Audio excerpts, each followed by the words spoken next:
Good Shabbos, good Shabbos. Shabbos is almost here. Feels like Shabbos just was here. I mean, was it really a week ago that it was Shabbos? It went so fast. Time has become so strange during this plague. I really never know what time it is or what day it is. It's just nuts. Big shout out today. Thank you, truck drivers. Thank you to all the truck drivers. Imagine where we'd be without truck drivers when so many of us are relying on all these products to just arrive at our doorstep.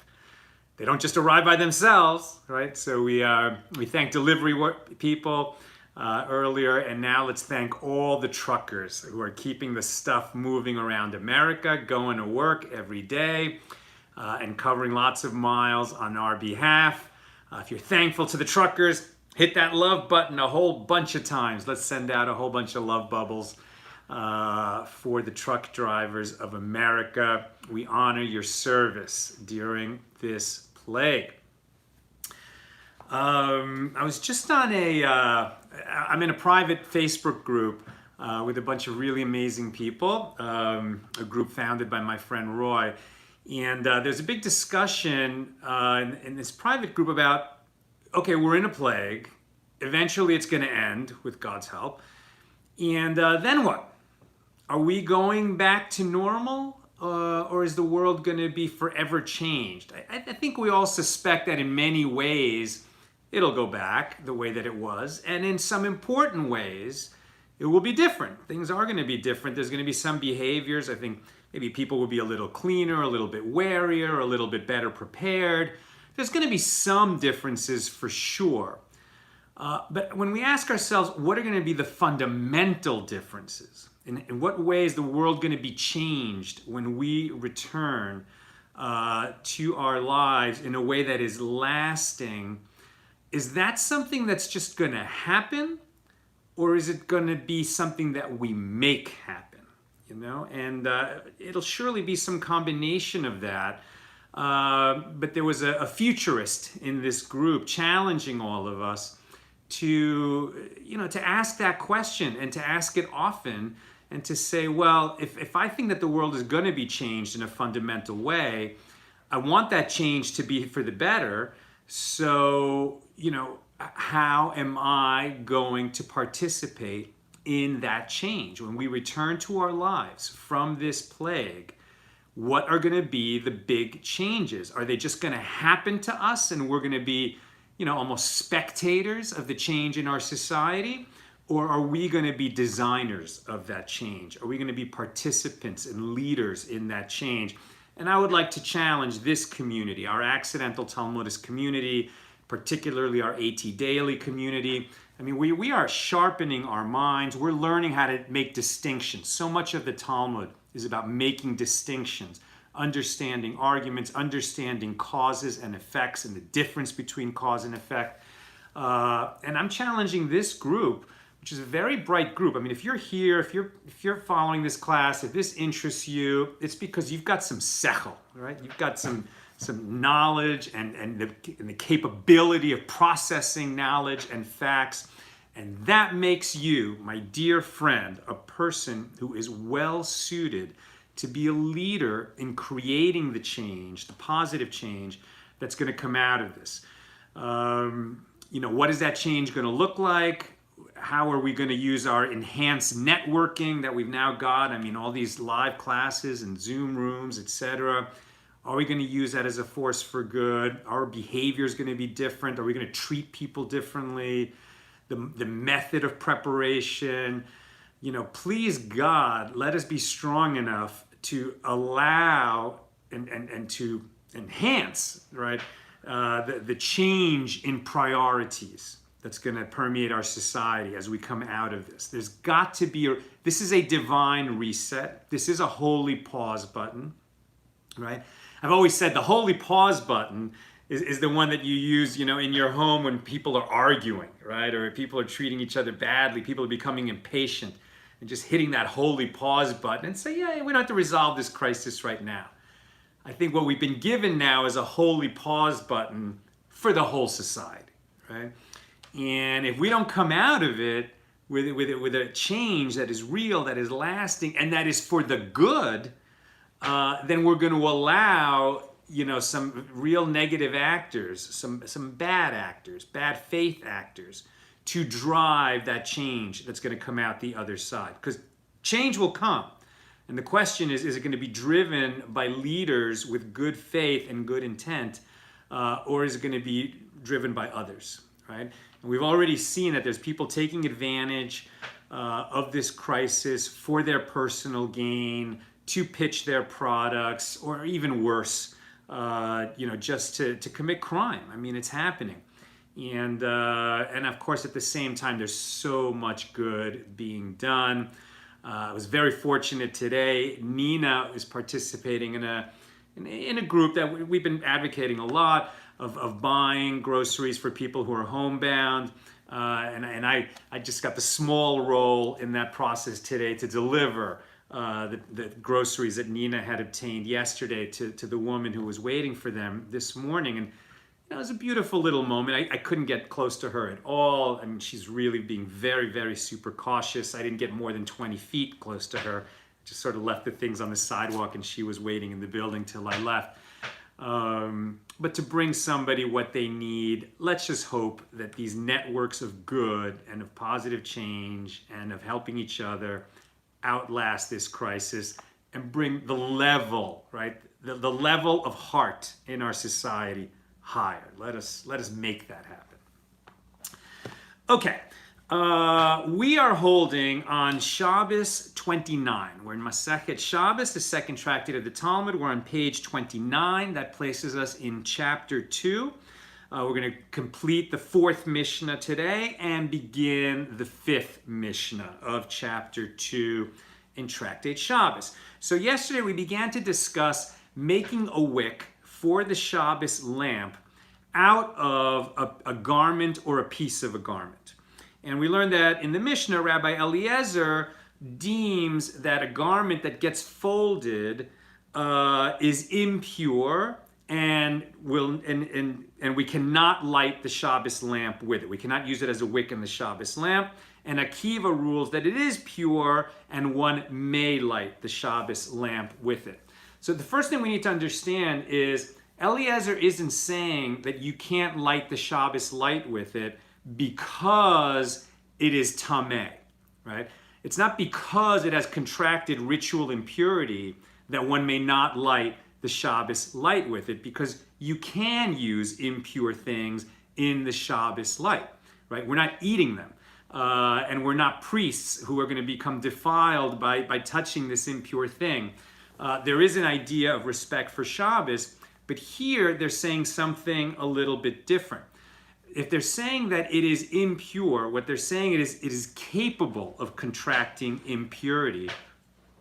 What is capable of contracting impurity in this context is a garment, right? A garment can contract impurity. A rag cannot. And by rag, here we're saying something specifically. So first of all, a piece of cloth that's not made out of linen or wool, its minimum measure is 3 handbreadths by 3 handbreadths in order to be susceptible to impurity. If it's less than that, and that's because it's a garment. A garment can contract impurity. An insignificant cloth cannot, right? So here what we're saying is the question seems to be, in order for it to be in order for it to be used as a wick, okay, so it's just a piece of cloth it's good for the wick. But if you're turning a garment into a wick, then there seems to be a problem. And now we're going to inspect why. Why is that a problem if we're using a garment as a wick? So in order to understand this controversy, you have to understand that Rabbi Eliezer says that if you take something that is a garment and you fold it up in a certain way, that doesn't mean it's no longer a garment. But somehow Rabbi Kiva is disagreeing and saying that you take something that is a garment, right? And you don't have to think about a whole shirt. He's just saying that if you have a cloth that's about this wide by this wide, like a handkerchief, right? a handkerchief would qualify, and he's saying that that is a type of garment, right? It is a significant piece of cloth that can be considered a garment, or in the context of this conversation, it can be considered a vessel. But that if you fold it up in a certain way so that it's smaller and it's going to be used for something else, so that's going to negate its status as a garment, and we can use it in the wick. That seems to be what they're saying. So Rav Ada bar Ahava comes to explain what is it exactly that they're disagreeing about, right? We think we know what they're disagreeing about, but Rav Ada bar Ahava says, no, you don't understand. What they actually disagree about is a situation, a very specific situation, which is actually coming up next week. So the specific situation is where you have a festival on Friday. So Friday is a holiday. Let's say it began Thursday night. Friday is a holiday. And then Friday night, you go into Shabbos. So you have a festival abutting Shabbos. Okay? Now, on a festival, basically, it has all the same rules as Shabbat about prohibited labor, except that you can cook. You can cook food on a festival. You cannot cook food on Shabbos. We've discussed that before. And also you can kindle, and because of that, you can kindle fire on a festival. Because you can cook, you can create a fire. Generally, the way this is done is that you have an existing flame and you use it to kindle the fire. So people will have a candle that burns, one of those long-lasting candles. So the fire is already existing, and when they need to start a fire on their stove, they'll use that existing flame to light it. The question becomes, you're going from a festival into Shabbos. So you would light candles, and this is coming next week. So we start Passover on Wednesday night. Passover begins Wednesday night, and we're going to do candle lighting for Passover Wednesday night. Then we have the first day of Passover is Thursday, and the second day of Passover is Friday. That is not a holiday in Israel. In Israel, they celebrate a one-day Passover. But in the diaspora, outside of Israel, it's a two-day Passover. And so we're going to be going from the festival on Friday into Shabbos Friday night. So the question becomes about lighting the Shabbos lamp during the festival. We can kindle, right? We can create fire or create a light, right? We try to use it from an existing flame. We can do that on the festival. We cannot do it on Shabbos. So we're going to have candle lighting on Friday before Shabbos begins, next Friday, a week from today. So now what Rav Ada bar Ahava is saying is that what Eliezer and Akiva are actually disagreeing about is in this situation where we are permitted to light something, but it's a festival and we're going into Shabbos. Okay, so we're permitted to light, that we can do, but the question is, what are we lighting? And the issue is something called Nolad. Nolad, okay? So a Nolad, the classic example of a Nolad, which means something that comes into being, a new thing, is an egg that is laid on Shabbos. You live on a farm and a hen lays an egg Saturday morning. Can you eat that egg? Answer, no, you cannot. Aside from the fact that you can't cook it if it's Shabbos, right? You can't cook that egg. Could you eat it? And the answer is no, because that egg came into being on Shabbos. It wasn't prepared for Shabbos. It was created on Shabbos, and therefore it's not prepared for Shabbos and you can't eat it. Likewise, if the egg was laid on the festival, so it was laid Friday morning and it's Passover that day, can you cook that egg? You can cook things. Can you cook that egg and eat it? No, you cannot, because it came into being during the festival. It falls under this idea of Nolad, something that was created, and therefore it was not prepared for the festival or for Shabbat, and you have to leave it aside, not eat it during that festival. Afterward, you could eat it then, after the festival is over. So this is a thing that comes into being during the festival or during Shabbos. Now, it's interesting is that another situation that falls under this category of Nolad is when a vessel gets broken, right? So let's say, for example, you have a ceramic bowl, and by accident it breaks, right? So it breaks on Shabbos. And now, so you look at the ground and there's the shards of the bowl, but it actually broke so that there's like a pretty big part of it is still left, right? And you could actually use it to hold something. You could put some fruit in it, for example, because there's enough of that clay vessel. The broken piece is big enough that you could do something with it.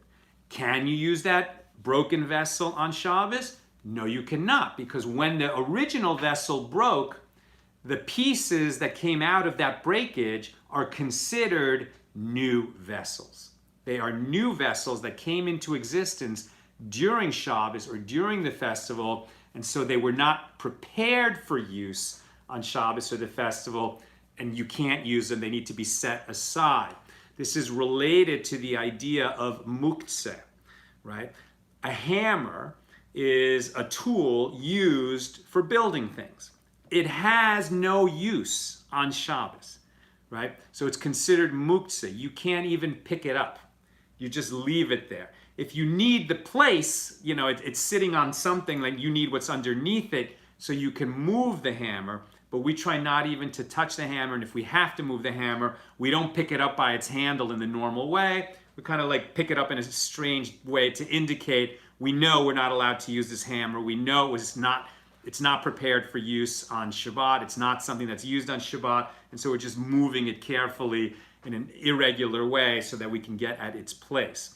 Likewise, that new vessel, the broken piece from the original vessel, not fit for use on Shabbos or the festival. Now we come back to our case of lighting the Shabbos lamp on Friday afternoon, where it's Passover on Friday afternoon and we're going into Shabbos. If that wick, right, that this little piece of garment that we set aside, that we're now going to use as the wick in the Shabbos lamp, here's the problem with it. If it is a vessel, right, if it is a garment, which in this case is considered a vessel, then when you light it, invariably, the whole thing doesn't light at once, right? So part of it will be burning and part of it won't be. The part that burned, right, is like breaking a vessel. And the part that it hasn't burned yet is considered, at least for a moment, a new vessel. It's a new vessel, and therefore it is Nolad, and it is not fit for use on the festival. And therefore, you cannot light the Shabbos lamp during the festival of Passover, right? Because we're having a festival leading right into Shabbos. So that's the reason, according to Rav Ada bar Ahava, that Rabbi Eliezer in our Mishnah rules that you cannot use this garment, this piece of garment, this small piece of garment, which you now fold over and use it as a wick in the Shabbos lamp. But according to Rava bar Ahava, Akiva permits it, right? So Rava bar Ahava is not telling us which way he holds. He's just explaining to us what the distinction is between Eliezer and Akiva. And Akiva permits it either because he doesn't hold by the principle of Nolad, or because he doesn't believe a new vessel was created, because for him, when you fold it over that original one, it already negated the vessel status. So when you start burning it, you haven't created a Nolad problem, because you're not having a vessel, right, that is burned and producing a new vessel as you light it. Okay. But Akiva. Now, some hold that there is no principle of Nolad, of a new object coming into being and therefore being unfit for use on the festival. But the halacha is we do hold by that principle. And so objects that come into existence during Shabbos or during a festival are not fit for use during that Shabbos or that festival. Now, Rava disagrees with Rav Ada bar Ahava, and he says, no, you've misunderstood the disagreement between Eliezer and Akiva. According to Rava, the disagreement between Eliezer and Akiva is much simpler than that. It's just they disagree on whether the wick needs to be singed or not before it is lit on Shabbos.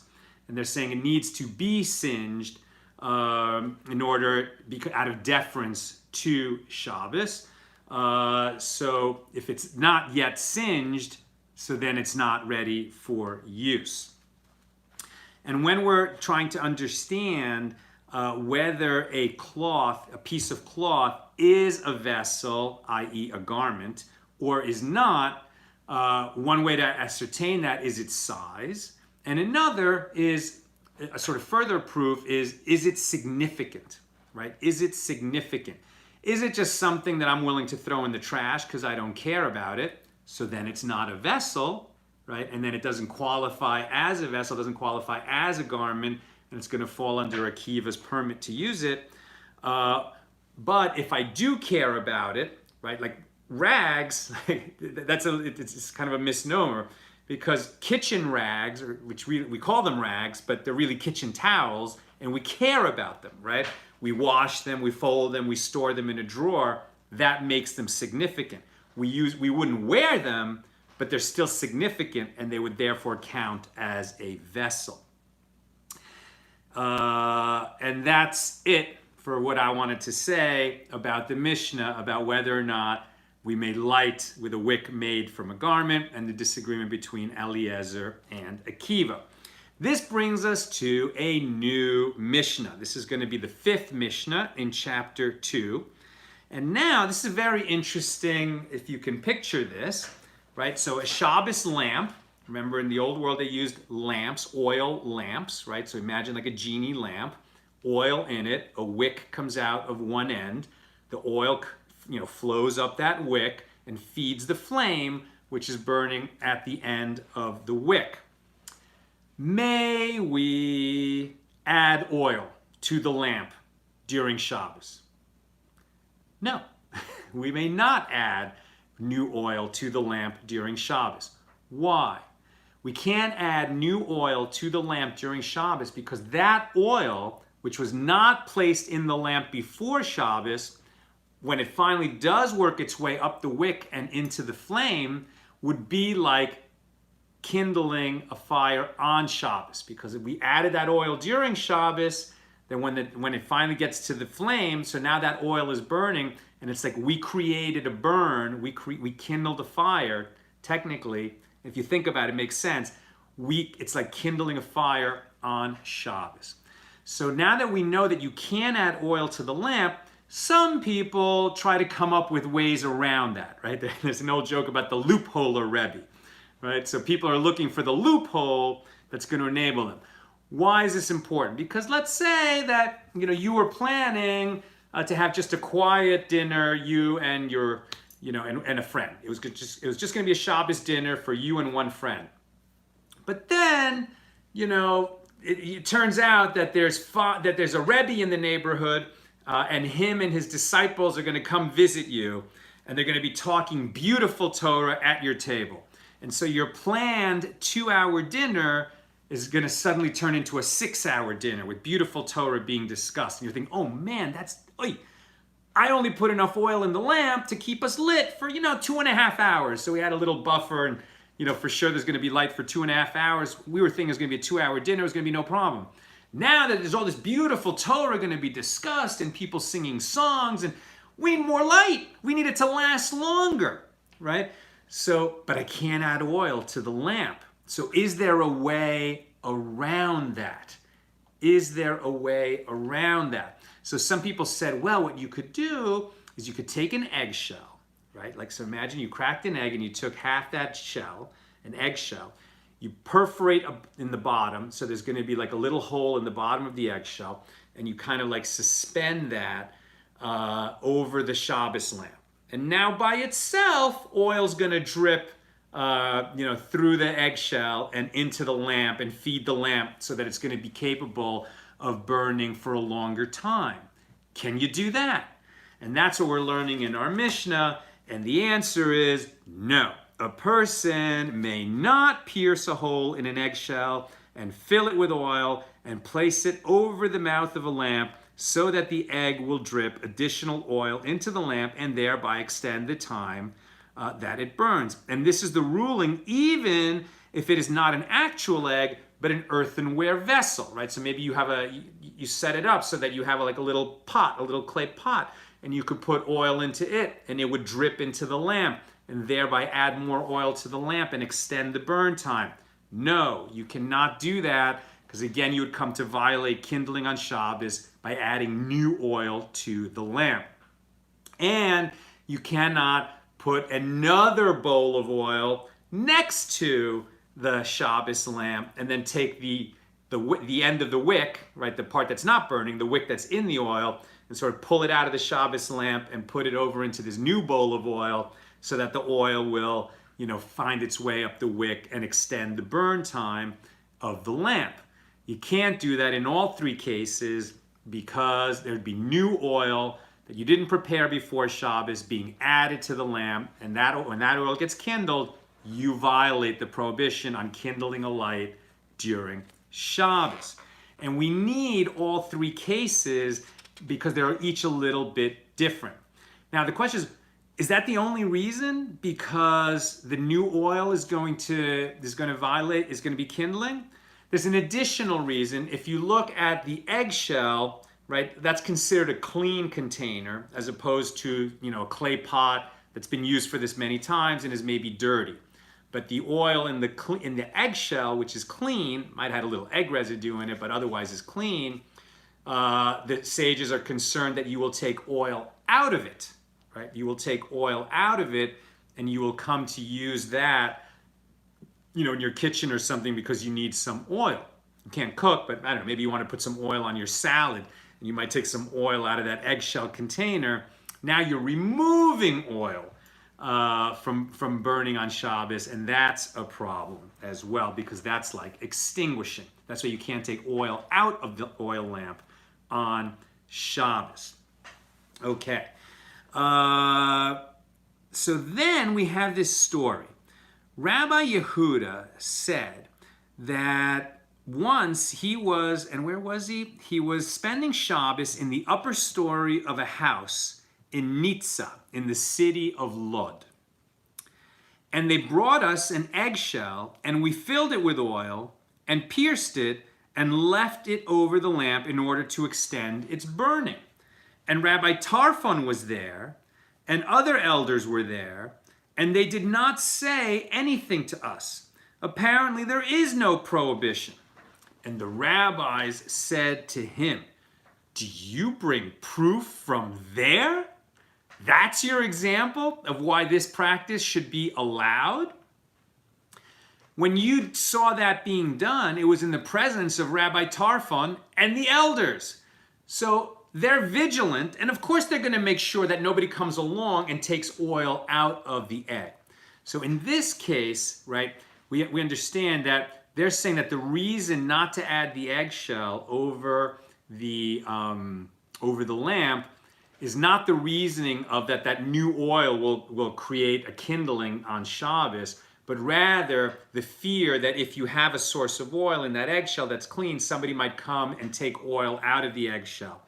And less people do that and be guilty of extinguishing, we disallow it. So Rabbi Yehuda says, but Tarfon and the elders, they did allow it, right? And now the rabbis are saying to Rabbi Yehuda, that's not a proof, because that situation is a rare situation. Usually the Shabbos lamp is in somebody's home, and there's no sage around to keep an eye on it, let alone a group of sages, these dignified elders, and nobody would dare in their presence, reach into the eggshell and scoop out some oil. So the fact that you saw that and done and no one objected does not prove that it is allowed. That is not a proof. That's a very good principle for us to understand, right? Just because you saw something done doesn't mean it's okay.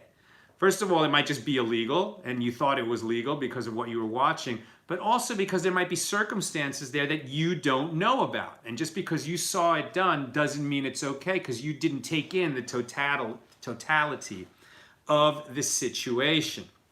And now that we're talking about a story in which somebody saw something done, thought it was okay because those were people that he would follow their behavior, but he didn't understand the totality of the circumstances. We have another related story on that kind of subject, no longer about lighting the Shabbos lamp, but a very important principle for Shabbos. So Avin, from the city of Tzipori, dragged a bench in an upper story, right? So he was on the second floor of a house. And on that second floor, the floor of that apartment was made out of marble. In the ancient world, usually the floor of a dwelling was made of dirt. They had dirt floors.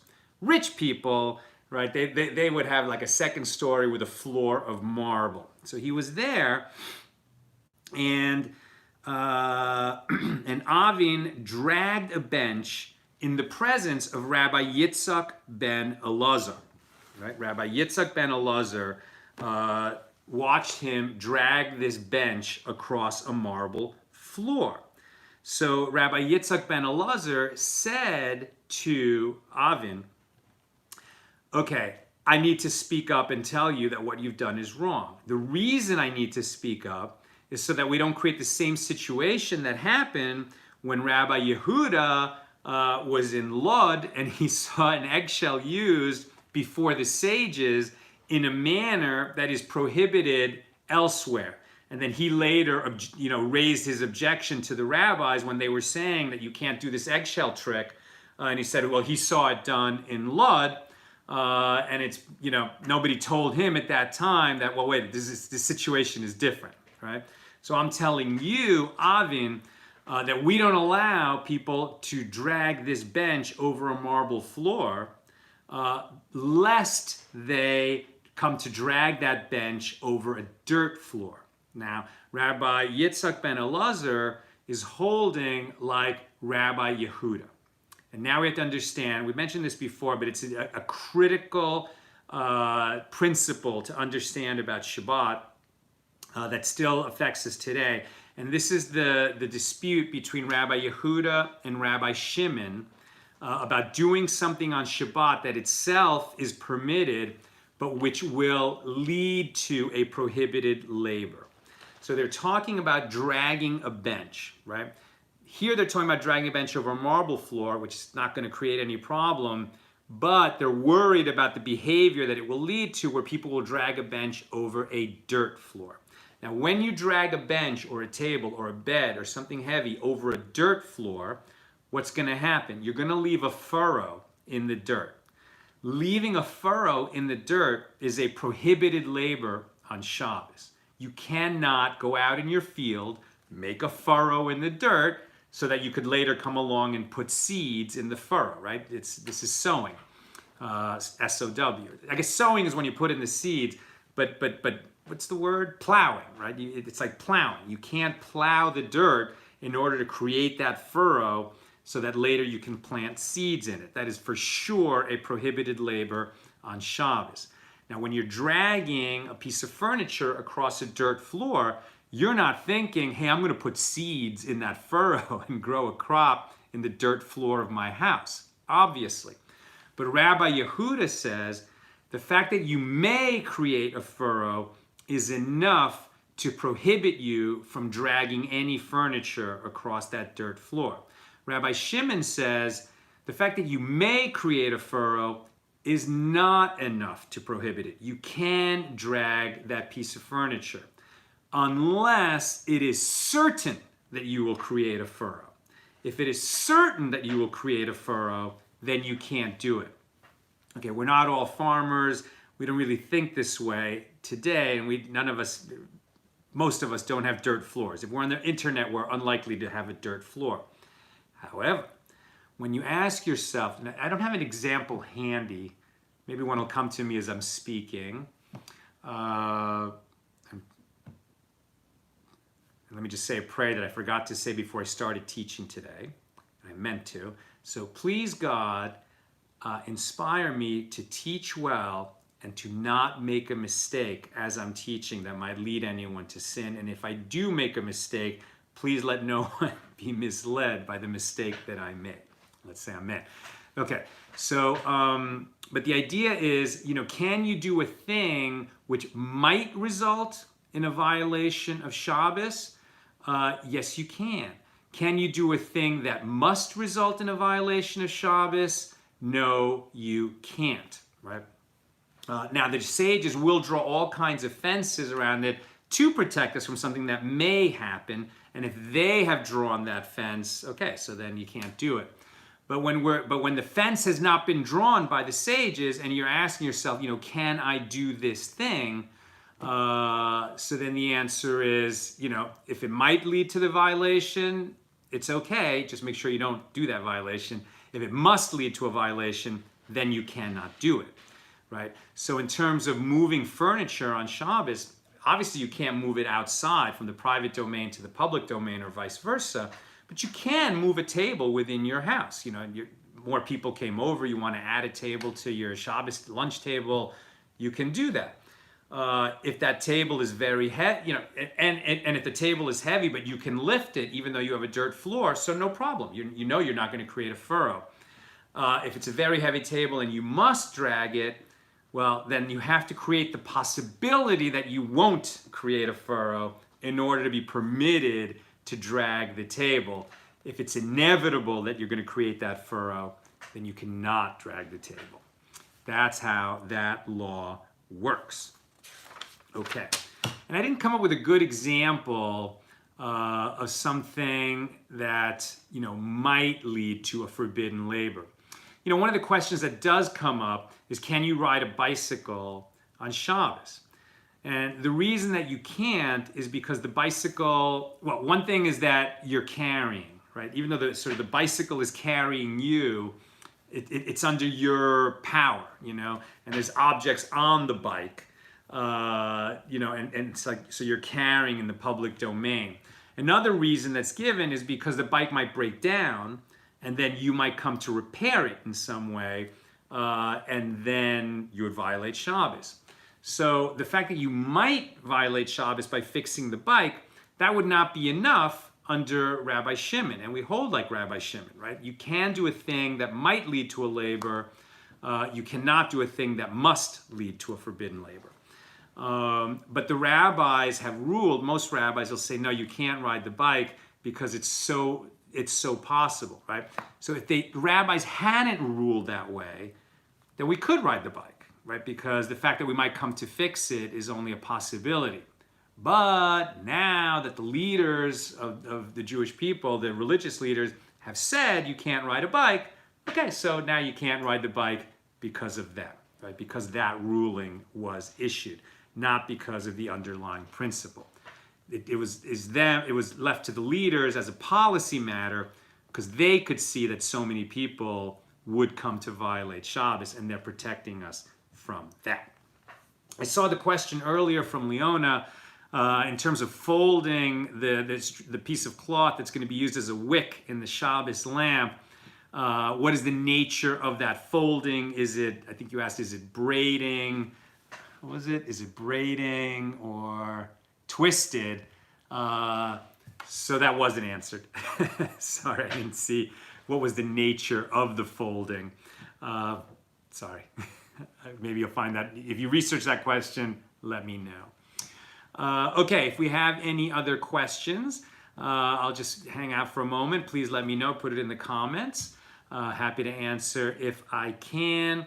And while we're waiting for any possible questions to show up, please join me again in thanking all of the truck drivers who are keeping the products moving around America that show up at our doorsteps while we're all staying home and protecting our own lives and the lives of all vulnerable members of our society. So it wouldn't be possible if the truck drivers weren't moving all those goods around. So truck drivers, we thank you for your service. And while we're together, let us pray that everyone who has COVID-19 will have a complete and speedy recovery. And let's say amen.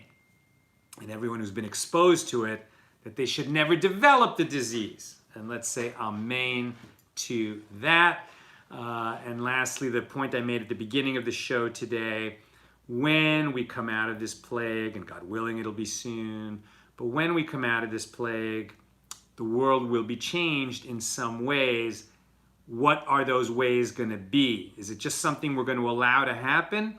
Or are we going to act as leaders in our communities and lead the positive change that should come out of this plague, right? We should be thinking, and Shabbos is a great time to be thinking about what are the changes, the permanent changes that I want to see happen and that I'm going to help make happen in my life, in my family's life, in my community life, and beyond, right? Really start thinking about that. What's it going to look like when we come out of this, and how can we help that change be a positive change? Okay, I'm not seeing any questions coming up in the comments, so that's what I've got for today. May you all have a super sweet Shabbos. Monday, Nina and I, Monday morning, we'll put up it's going to be Monday at noon Pacific, and we'll put up a flyer on our page. We're going to be teaching a class how to make a Seder fun and meaningful, even if you're alone when you're doing it. I know a lot of people have been looking for great Haggadot, great Passover Haggadahs that have humor and meaning, and we'll try to add to that body of knowledge. So please join us for that class on Monday. And on Wednesday, so Passover starts next Wednesday night, if you are a firstborn male Jew, if you are a Jewish firstborn male, right? Like me, I am a Jewish firstborn male, the firstborn of my mom and my dad. So then you have a fast. There's the fast of the firstborn, commemorating that God saved the firstborn of the Jewish people when the plague of the firstborn hit the Egyptians.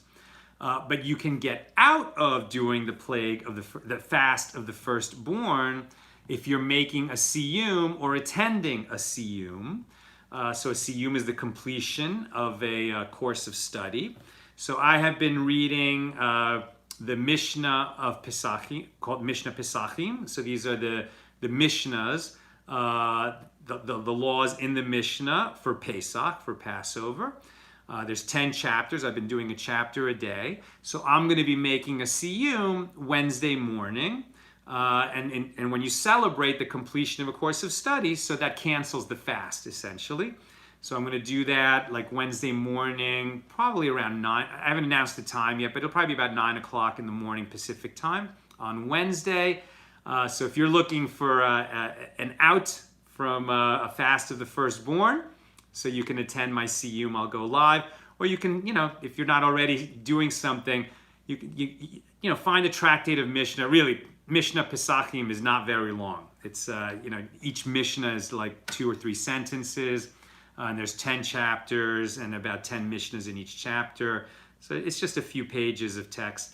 The more you study it, obviously it takes longer. But if you're making a siyum Wednesday morning, so then you'll be excused from the fast of the firstborn. Okay.